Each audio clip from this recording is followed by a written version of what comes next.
राधाय कृष्णा पृष्ठाय भूतले श्रीमते भक्ति वेदांत स्वामिनिति नामिने। नमस्ते सरस्वती देवे गौरवाणी प्रचारिणे निर्विशेष शून्यवादी पाश्चात्य देश तारिणे। जय श्री कृष्णा चैतन्य प्रभु नित्यानंदा श्री अद्वैत गदाधर श्रीवासादि गौर भक्त वृंदा। हरे कृष्णा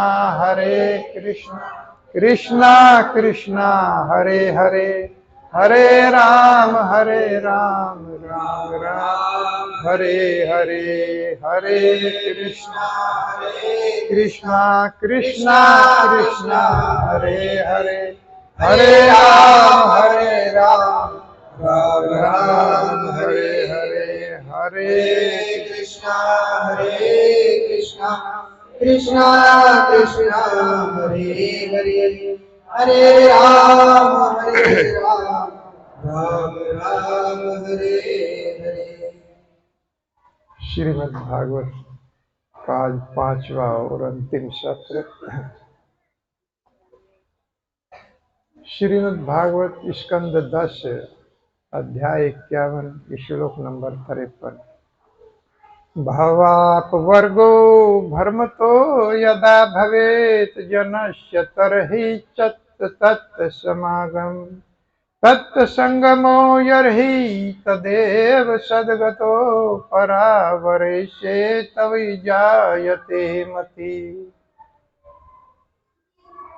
कल के सत्र में आप लोगों ने श्रवण किया था कि करोति कर्माणि तपः सुनिश्चितो। मुचकुंद महाराज बता रहे हैं कि किस तरह से कठोर तपस्या अगर कोई दृढ़ता के साथ करता है और समस्त भोगों से निर्वृत्त होकर के अर्थात समस्त कामनाओं का त्याग करके कठोर तपस्या करता है तो बदले में उसको फिर वही कामनाएं मिलती हैं। उसको मुक्ति नहीं मिलती है, ना भक्ति मिलती है। कोई कठोर तपस्या करेगा तो उसके बदले में फिर वही कामनाएं, क्योंकि सम्राट तक बन सकता है, यानी बहुत धन मिल सकता है और एक राजा की उपाधि तक मिल सकती है। राजा बन जाएगा तो फिर धन आ जाएगा और भोग बढ़ जाएंगे। तो जिन कामनाओं को छोड़ करके कठोर तपस्याएं की जाती है उसके बदले में उनको फिर ये कामनाएं मिलती हैं। परबद्ध तरसो, उनकी तरसनाएं बढ़ जाती है और न सुखाय कल्पते, उनको कभी भी सुख की प्राप्ति नहीं होती है। जिसके संबंध में बताया गया था किस तरह से बड़े बड़े ऋषि जो बड़ी बड़ी तपस्या उन्होंने किया है। सौभरी ऋषि ने इतनी बड़ी तपस्या किया था कि जब यमुना के सरोवर में प्रवेश किया तो जल ने स्थान दे दिया था, जल ने टच नहीं किया था। और जल के अंदर यमुना जी में बैठ गया तो ऐसा लग रहा था कि शीशे के मकान में बैठ गया, जल ने छुआ तक नहीं था। लेकिन कामनाएं इतनी कठोर तपस्या के बाद भी नहीं गई और एक मछली के जोड़े को देख करके कामनाएं जागृत हो गई। और मुचकुंद महाराज के जो पिता थे उस समय उन्मानधाता उनका राज्य था, वहां पर पहुंचे और कहा कि हे राजा, अपनी किसी लड़की की शादी मेरे साथ करो। इतना बड़ा ऋषि, जैसे मैं चमस ऋषि की कल कथा सुनाया था, सरियाती की पुत्री सुकन्या ने जब उसकी आंखों को कुरेद दिया था तो उसके साथ शादी का प्रस्ताव रखा। इसी प्रकार सौभरी ऋषि मानधाता के यहाँ गए और उसकी एक लड़की से प्रस्ताव रखा। तो राजा मानधाता जानते थे कि सौभरी ऋषि कितने बड़े तपस्वी हैं, मना नहीं किया और कहा कि महाराज मेरे 50 कन्याएं हैं और कोई भी कन्या आपको पसंद करेगी तो मैं शादी कर दूंगा। क्योंकि हड्डियां निकली हुई थी, बिल्कुल शरीर पर मांस नाम का टुकड़ा नहीं था। तो इस तरह का हाल देख करके जब 50 की 50 कन्याओं को बुलवाया तो सब की सब डर करके भाग गई देख करके। तो फिर ऋषि ने कहा कि एक बार फिर उनको बुलाइए। तो अपने योग से बल से इतना सुंदर राजकुमार बन गए कि 50 की 50 कन्याओं ने शादी कर ली। तो इस तरह से व्यक्ति अपने पद से नीचे गिर जाता है। बहुत समय उनको लगा भगवान की भक्ति में, तो ऐसी कठोर तपस्याओं से प्रायश्चित तक नहीं होता। अगर कोई हमसे पाप हो जाता है तो उस पाप से भी हमें मुक्ति नहीं मिलती। और दूसरी तरफ जिन मछलियों के जोड़े में आसक्त होकर के उन्होंने वहां पर उस समय गरुड़ महाराज एक बार आ गए थे, तो एक मछली खाने का उनका मन हुआ और जैसे ही मछली को खाने का प्रयास किया तो शोभरी ने शाप दे दिया कि अगर दोबारा इस स्थान पर आए तो तुम्हारी मृत्यु हो जाएगी। आसक्त होकर के एक वैष्णव को शाप दे दिया। और देखिए यही शाप समस्त मछलियों की मौत का कारण बन गया कि गरुड़ का एक बार युद्ध हो गया कालिया नाग से। तो युद्ध चल रहा था, गरुड़ जी ने बाएं पंख से प्रहार किया तो कालिया नाग के मुख से खून की धारा बहने लगी। उसे लगा कि अगर एक प्रहार हो लग गया तो प्राण निकल जाएगा। वो वहां से दौड़ लिया और जमुना में नीचे ही नीचे वृंदावन के सरोवर में आकर के स्थान लिया, क्योंकि वो गरुड़ जी की कमजोरी को जानता था कि वहां पर नहीं जा सकते, जाएंगे तो मृत्यु हो जाएगी। इसलिए उसी स्थान पर जाकर के शरण लिया। गरुड़ जी ने जब देखा कि उस स्थान पर चला गया है तो गरुड़ जी वापस हो गए और विषैले जहर के कारण वे समस्त मछलियां मर गई। सब की सब मछलियों का नाश हो गया। इस तरह से जिसमें आसक्त हुए थे उनको नहीं बचा सके ये तपस्वी। इसलिए भगवान का भक्त जो है वो कभी अपने पद से नीचे नहीं गिरता। जिस प्रकार से मैं उदाहरण दिया था हरिदास ठाकुर का, इतने बड़े कलयुग में संत हुए हैं, नामाचार्य की उपाधि उनको दी गई, लेकिन कर्णादपि सुनिचैन तरोरपि सहिष्णुआ, इतने सहनशील थे, भगवान के नाम में इतने दृढ़ थे कि वैष्णव के साथ प्रसाद तक नहीं लेते। जब वैष्णव लोग प्रसाद करते थे तो उनको कहा गया कि आप भी बैठकर प्रसाद लीजिए। हरिदास ठाकुर कहने लगे, अरे मैं इनके साथ बैठने की मेरी औकात नहीं है। भगवान मुझे इन वैष्णवों के घर का कुत्ता बनाए जिससे मैं इनकी झूठी पत्तल चाट सकूं। ऐसे भाव महान वैष्णव जिनको नाम आचार्य की उपाधि मिली उनका ये भाव है। इस तरह से हमको निमित्त होकर के भजन करना चाहिए। ऐसे ऐसे आचार्यों से हमें शिक्षा लेनी चाहिए कि किस प्रकार से भक्तों के साथ में व्यवहार हमको करना चाहिए। हरिदास ठाकुर इसका एक उदाहरण है। तो भवत अपवर्गो भर्मतो यदा भवे, इसी श्लोक में मुचुकुंद महाराज कह रहे हैं कि जीव भ्रमित होकर के घूम रहा है। भर्मतो यदा भवेत जनस्य तरहि अच्युत सत्य समागम, जब वो भ्रमित होकर अनेक योनियों में घूमता है, एक बार उसको जब उसके सारे दुख समाप्त हो जाते हैं, अर्थात समस्त योनियों में वो घूम लेता है, कभी इस लोक में कभी उस लोक में या इस योनि से दूसरी योनि में, क्योंकि एक बार गिरने के बाद जीव को सभी जगह घूमना पड़ता है। मनुष्य योनि छूटने के बाद सब योनियों में जाना पड़ता है, सब कष्ट भोगने पड़ते हैं। जब उन कष्टों का अंत आ जाता है तो उस समय भगवान अच्युत सत समागम उसको सत्संग प्रदान कर सत्संग देते हैं। बहुत सुंदर शब्द भगवान के लिए आया है अच्युत। इसका अर्थ समझना चाहिए। इसका अर्थ है जो कभी अपने पद से नहीं गिरता, अर्थात अपने पद से उसको हटाया नहीं जा सकता, अस्थाई है। भगवान अस्थाई है, उनका शरीर भी अस्थाई है और उनका पद भी अस्थाई है। हमारा ना पद अस्थाई है ना शरीर अस्थाई है, आत्मा अस्थाई है। हम अस्थाई हैं, हमें नष्ट नहीं किया जा सकता, लेकिन शरीर को बचाया नहीं जा सकता, हमारे किसी पद को बचाया नहीं जा सकता। लेकिन भगवान का शरीर भी अस्थाई और उनका पद भी, शरीर को नष्ट नहीं किया जा सकता और पद से भगवान को हटाया नहीं जा सकता।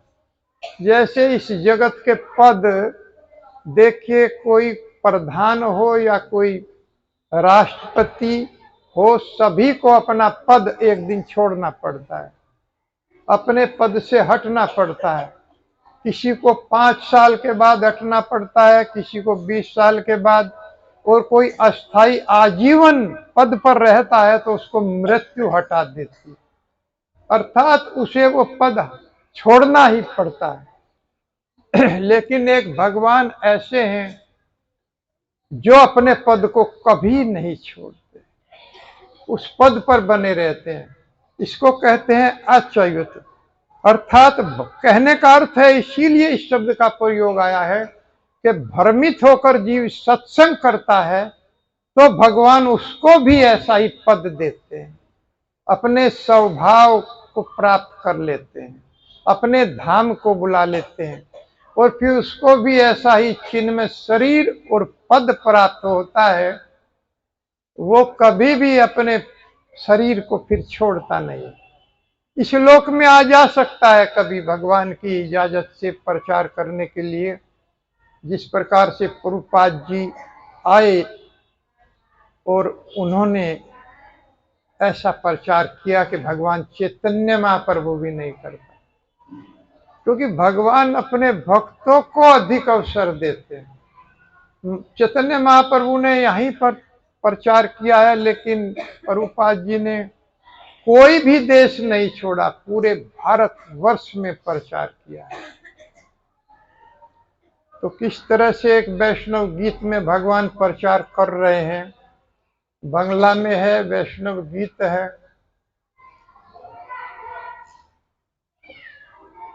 राधा कृष्णा बोल बोल बोलो रे सबाई, आवाज चल, हरि बोल,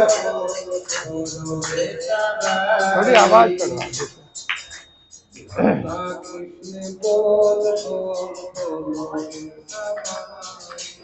राधा कृष्ण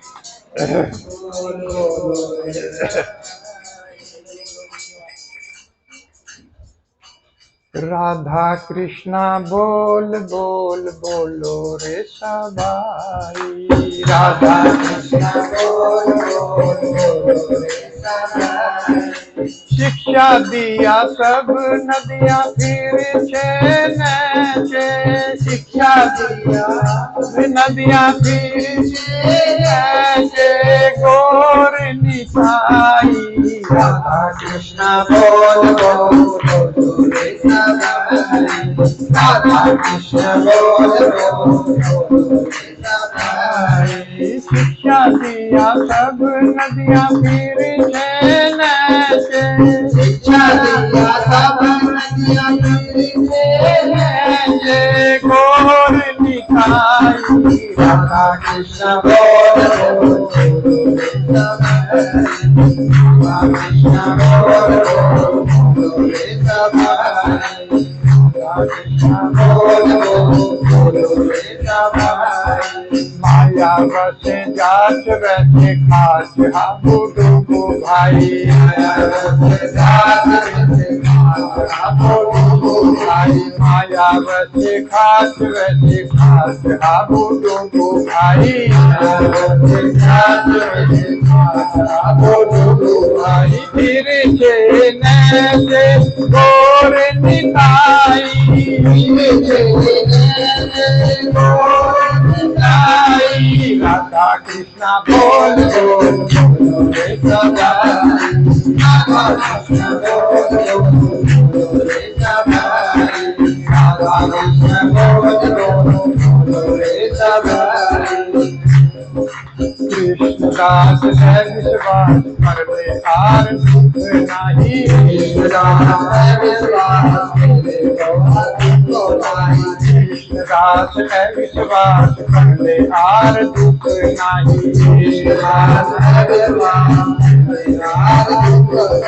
बलवे जब फूल के हके चले आंख बली आई। बलवे जब फूल के हके धलवे हके धलवे जब धलवे आंख बली आई। धलवे हके फिर छे नैसे गोर निकाई।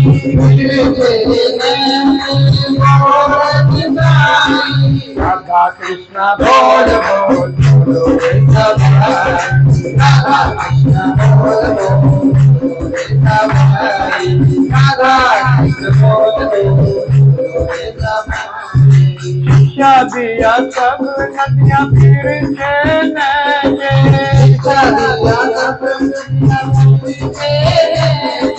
गोर निताई। राधा कृष्ण बोल बोल रे सभाई। राधा कृष्ण बोल बोल रे सभाई। राधा कृष्ण बोल बोल रे सभाई।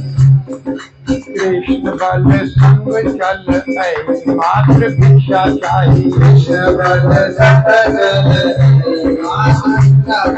कृष्णा बोलो संग चलो ऐ मात्र भिक्षा चाही। कृष्ण बोलो संग चलो मात्र भिक्षा चाही।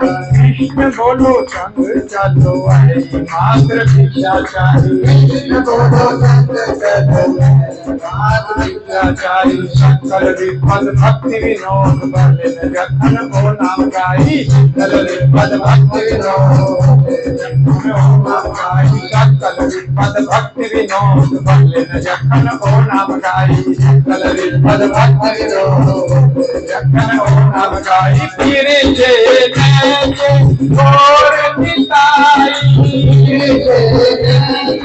गोर निताई। राधा कृष्ण बोल बोल बोलो रे सभाई। राधा कृष्ण बोल बोल बोलो रे सभाई।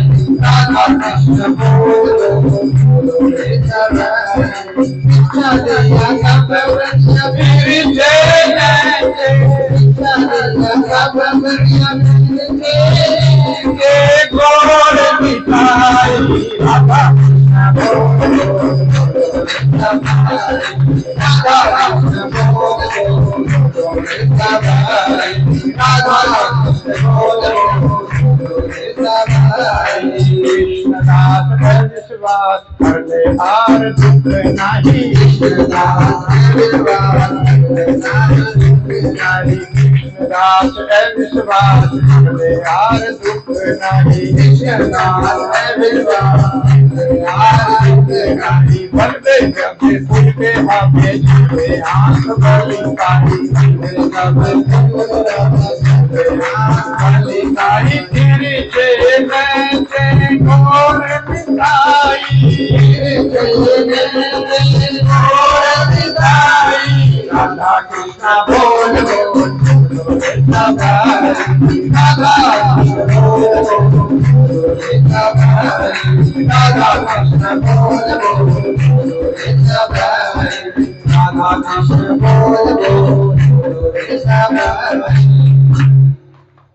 राधा कृष्णा बोल बोल बोलो रे सभाई। सबके लिए है कि मनुष्य शरीर पाया है तो राधा कृष्ण बोल। माया वैसे जाच वैसे खाच हाबो डूबो भाई। बोलेंगे नहीं? ए हरि बोल। पीछे पीछे देखो। ये बच्चे बहुत बोल रहे हैं। इन्हें आगे बिठाओ बच्चों। जो बात कर रहा है बोलना नहीं है। माया वैसे जाच वैसे खाच हाबो डूबो भाई। भक्ति विनोद ठाकुर कह रहे हैं कि मनुष्य जन्म पाया है तो राधा कृष्ण बोल। सभी के लिए है कि राधा कृष्ण बोलो। शिक्षा दिया सब नदियाँ फिर छे नेछे गोर निताई। महाप्रभु नित्यानंद के साथ में नदिया गांव में मायापुर नवदीपुर में गली गली में गा रहे हैं कि हे भाई राधा कृष्ण बोलो, राधा कृष्ण बोलो। क्योंकि इस जगत में, ये माया का जगत है, माया रूपी लहरों की तरंगों में तुम बहे जा रहे हो। रुको, रोक रहे हैं। जीव माया की तरंगों में बहा जा रहा है, भगवान से विमुख होकर विपरीत दिशा में जा रहा है, उस नदी में जो उल्टी बहती है। सरष्टप्य करीम माया बेला कूला अंत बेगीता मत्स्य ताम विगस्य किम सत्कर्म धीर भवेत। तो ऐसे कर्मों को करने से क्या लाभ है? जो कोई इस नदी से बाहर निकलने का प्रयास नहीं कर रहा है, जो नहीं सोच रहा है कि हम इस नदी की लहरों में बहे जा रहे हैं। अगर कोई व्यक्ति किसी नदी में बहकर जाता है तो बाहर निकलने का प्रयास करता है, लेकिन हम लोग हैं कि इस नदी में बहे जा रहे हैं और निकलने का कोई प्रयास नहीं कर रहे। फिर असत कर्मों के करने से क्या लाभ? अगर कोई अपनी बुद्धि से नहीं सोच रहा है कि किस प्रकार इस जगत के माया से हम पार पाएं, तो उसके कर्मों का क्या लाभ? अर्थात कोई भी लाभ नहीं है। तो इस तरह से भक्तिविनोद ठाकुर जी दया कर रहे हैं कि इस माया की जो नदी है, इससे बाहर निकलो, तुम इस तरंगों में बहे जा रहे हो। और निकलने का रास्ता है कि कृष्ण दास बन जाओ। कृष्ण दास अविश्वास कर लो आर दुख नाही। अगर कृष्ण के दास बन गए, क्योंकि जो हमारा स्वरूप है, अंतःकरण से हम भगवान के दास हैं, अर्थात भगवान के सेवक हैं। क्योंकि जीव किसी न किसी की सेवा जरूर करेगा, उसके स्वभाव में है सेवा करना, वो रुकेगा नहीं, क्योंकि उसके स्वभाव में किसी पशु की सेवा करेगा, किसी मनुष्य की सेवा करेगा। भक्त लोग अपने गुरु की सेवा करते हैं या भगवान की सेवा करते हैं, लेकिन अभक्त लोग अन्यत्र दूसरी सेवा में लगे रहते हैं। तो कोई न कोई सेवा उसको करनी पड़ेगी। इसीलिए भगवान के दास हो, अर्थात भगवान के सेवक हो, तुम भगवान का सेवा करो तो कोई दुख नहीं होगा। दुख पारने की कृष्णदास अविश्वास कर लो आर दुख नहीं। ए विश्वास, कृष्ण का विश्वास कर लो कि हम उनके दास हैं और वो हमारी रक्षा करेंगे, तो निश्चित रक्षा होगी। बलबे जबे पुलके हबे झरबे आंख बलिताई। एक बार कृष्ण बोलोगे और आंखों में पानी आएगा। चैतन्य महाप्रभु कह रहे हैं कि जब कृष्ण बोलोगे तो आंखों से अश्रुपात होगा। बलबे जबे पुलके हबे, और ये शरीर पुलकित हो जाएगा, और इसके साथ साथ आंखों से आंसू की धारा बहने लगेगी। मैं और कुछ नहीं चाहता हूं। महाप्रभु कह रहे हैं कि कृष्ण बल संग चलई मात्र भिक्षा चाहिए। मुझे बस एक ही भिक्षा चाहिए कि मेरे साथ चलो और कृष्ण बोलो। मुझे कोई धन नहीं चाहिए, कोई संबंध नहीं चाहिए, मुझे कोई आप लोगों का आश्रय नहीं चाहिए। मुझे बस यही भिक्षा है कि मेरे साथ चलो और कृष्ण बोलो। क्योंकि सकल विपद भक्ति विनोद बले न जखन ओ नाम गाई। जिसने इस नाम को गाया है, इस विपत्तियों के जगत से उसकी सारी विपत्तियां दूर हो गई हैं। अगर इस जगत की विपत्तियों से मुकाबला करना है, सामना करना है माया का, तो ये नाम गाना पड़ेगा। इस नाम को गाओ। देखिए, महाप्रभु कह रहे हैं कि मेरे साथ चलो। मैं अकेला नहीं कर सकता कुछ, लेकिन जब जीव भगवान के परायण होकर के निकलता है, शीला प्रभुपाद जी से हम ये शिक्षा ले सकते हैं, अकेले इस जगत से निकले, अपने देश से अकेले निकले हैं। उनका किसी ने साथ नहीं दिया, और वो भी 70 वर्ष की आयु में, 70 वर्ष की आयु में अकेले निकले प्रचार करने। महाप्रभु कह रहे हैं कि मेरे संग चलो, कृष्ण बोलो, मेरा साथ दो जीवों के कल्याण के लिए। लेकिन शिला प्रभुपाद जी अकेले निकल पड़े विदेशों में प्रचार करने के लिए। और ऐसे साधु थे कि भक्ति उनके मस्तक पर बैठकर विदेश चली गई। और कितना बड़ा कार्य किया है, भगवान ने कितना उनको साथ दिया, उनसे प्रचार किया है। आज वही लोग हमें शिक्षा लेनी चाहिए। अपने देश की संस्कृति को छोड़ करके जो पैंट और स्कर्ट में रहती थी माताएं भी आज वृंदावन में आ गए और उनके सर से पल्लू, साड़ी का पल्लू नहीं खिसकता। सर पर साड़ी का पल्लू रहता है। भगवान के लिए नृत्य करती हैं। जो स्कर्ट में रहती थी वो माताएं आज अपने देश को छोड़ करके वृंदावन में आ गई है। इस तरह से लगता है जैसे मैं कल बता रहा था कि जिस तरह से पक्षी इधर से दाना चुग लिया उधर से दाना चुग लिया, वृंदावन में जाकर उस पक्षी की तरह से भक्त जो है अपना कल्याण करते हैं, दूसरों का कल्याण कराते हैं, भगवान की भक्ति करते हैं, अपने घर बार का त्याग कर देते।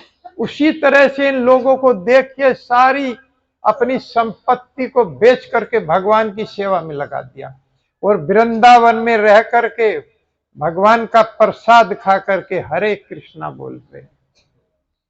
शिला प्रभुपाद जी जब प्रचार करने के लिए गए तो वहां पर लोगों ने कहा कि ये धोती कुर्ता यहाँ चलने वाला नहीं है, यहाँ पर तो पैंट और स्कर्ट चलती है महाराज जी, यहाँ पर आपका धोती कुर्ता नहीं चलेगा, आपको पैंट पहननी पड़ेगी। प्रभुपाद जी ने कहा मैं पैंट पहनने के आप जैसा बनने के लिए नहीं आया हूं, आप लोगों को अपने जैसा बनाने के लिए आया हूं। तो भगवान ने कितना साथ दिया कि लोगों को अपने जैसा बना करके वृंदावन में ले आए। ये है भक्ति, इस तरह से भक्ति की जाती है। और ऐसा साधु ना आज तक हुआ है, भूतों ने भविष्यति और ना आगे होगा। कलयुग में जितनी भी आयु बची है, इतना धनाढ्य सन्यासी, सन्यासी किसको कहते हैं, अर्थात जिसके पास कुछ भी नहीं होता, लेकिन ऐसा धनाढ्य सन्यासी आज तक नहीं हुआ है। जिसके पास 40 रुपए लेकर के गए थे और 10-11 साल में 40 अरब की संपत्ति थी, ऐसे महाराज, ऐसा साधु, भगवान की कितनी बड़ी उनके ऊपर कृपा हुई। अपने देश से जुड़े हुए थे, लेकिन जब श्रीला भक्ति सिद्धांत सरस्वती महाराज की संगति हुई और उन्होंने कहा कि आप विदेशों में जाइए और प्रचार कीजिए, आपकी अंग्रेजी बहुत अच्छी है, तो प्रभुपाद जी ने कहा महाराज मैं गुलाम देश का व्यक्ति हूं, मेरी कौन सुनेगा, मैं तो गांधी जी के साथ आंदोलन में जुड़ा हुआ हूं, अपने देश को आजाद कराना चाहता हूं। महाराज जी ने कहा कि आप किसी एक आंदोलन से जुड़े हैं, लेकिन मैं आपको उस आंदोलन की बात कर रहा हूं जो पूरे ब्रह्मांड का आंदोलन है। वो किसी एक जीव का, एक देश का नहीं है, पूरे संसार का आंदोलन है। हरे कृष्णा कृष्णा कृष्णा हरे हरे, हरे राम राम राम हरे। देखिए कितना बड़ा काम करके दिखाया है शिला प्रभुपाद जी ने। आज उन्हीं की बुकों की प्रेरणा से आज भी लोग भक्त बन रहे हैं। आप सब लोग उन्हीं की प्रेरणा से ये कथा सुन रहे हैं। तो भव तो अपवर्ग भ्रम तो, जब जीव भ्रमित होके एक बार अवसर प्राप्त करता है, मनुष्य योनि मिलती है, सत्संग मिलता है, तो इस सत्संग के कारण फिर सद्गति प्राप्त हो जाती है, क्योंकि जायते मति, उसके पास विवेक से युक्त बुद्धि प्रकट होती है। बिनु सत्संग विवेक ना होई, बिनु सत्संग विवेक ना होई, बिनु सत्संग विवेक ना होई, बिनु सत्संग विवेक ना होई, राम कृपा बिनु सुलभ न सोई,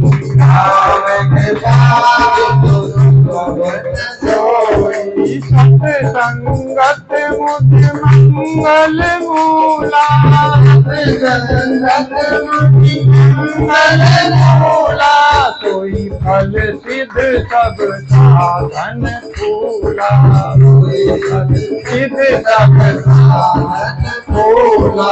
मोहि विवेक मोह भ्रम भागा, कोई विवेक भ्रम भागा।